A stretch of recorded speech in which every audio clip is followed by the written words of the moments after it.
আসসালামু আলাইকুম। আজকে আপনাদের সাথে খুবই মজার এবং ভিন্ন স্বাদের কাতল মাছের রেসিপি শেয়ার করব।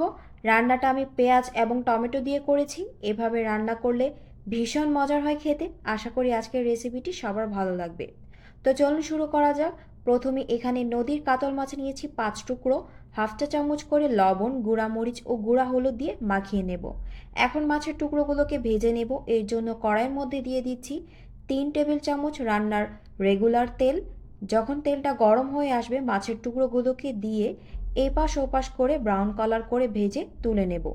এখন আরও দিচ্ছি ২ টেবিল চামচের মতো তেল, হাফ চা চামচ গোটা জিরা, একটু ভেজে নিয়ে অ্যাড করছি হাফ কাপ পেঁয়াজ কুচি। পেঁয়াজটা যখন হালকা ব্রাউন কালার হয়ে আসবে তখন এক এক করে এখানে অ্যাড করছি আদা রসুন বাটা ২ চা চামচ, ১ চা চামচ গুঁড়া মরিচ, হাফ চা চামচ করে গুঁড়া হলুদ, ধনিয়া এবং জিরা গুঁড়া, পরিমাণ মতো লবণ দিয়ে তেলের সাথে লো হিটে মশলাটা ১ মিনিট ভেজে নেব। এখন সামান্য পানি অ্যাড করব। পানি দিয়ে মশলাটাকে খুব ভালো করে কষিয়ে নেব।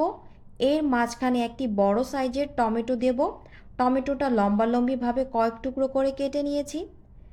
তেলটা যখন উপরে ভেসে আসবে তখন এখানে ভেজে রাখা মাছগুলো এক এক করে দিয়ে এপাশ ওপাশ করে মিডিয়াম হিটে ৩ থেকে ৪ মিনিট আমি মশলার সাথে ভেজে রাখা মাছটাকে কষিয়ে নেব। তো এভাবে আমি কষিয়ে নিয়েছি।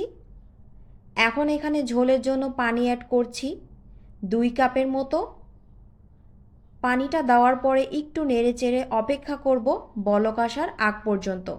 যখন বলক চলে আসবে তখন এখানে দিয়ে দেব আস্ত কিছু কাঁচামরিচ।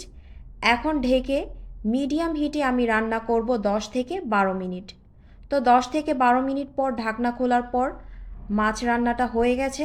এখন আমি লাস্ট পর্যায়ে এখানে দিয়ে দেব কিছু ধনিয়া পাতা কুচি, সামান্য জিরা গুঁড়া এবং ১ চা চামচের মতো লেবুর রস। সামান্য ঝাঁকিয়ে নামিয়ে নেব। দেখতেই পাচ্ছেন কালারটা কতটা সুন্দর এসেছে। এই তরকারিটা একটু ঝোলঝোল হবে, খেতে দারুণ হয়েছিল। বাসায় অবশ্যই রেসিপি ফলো করে একবার তৈরি করে দেখবেন, আশা করি সবার ভালো লাগবে। তো আজকের রেসিপি কেমন লাগলো অবশ্যই কমেন্টে জানাবেন। যদি ভালো লেগে থাকে ফলো দিয়ে পাশে থাকবেন এবং চ্যানেলটিকে সাবস্ক্রাইব করে রাখবেন। আল্লাহ হাফেজ।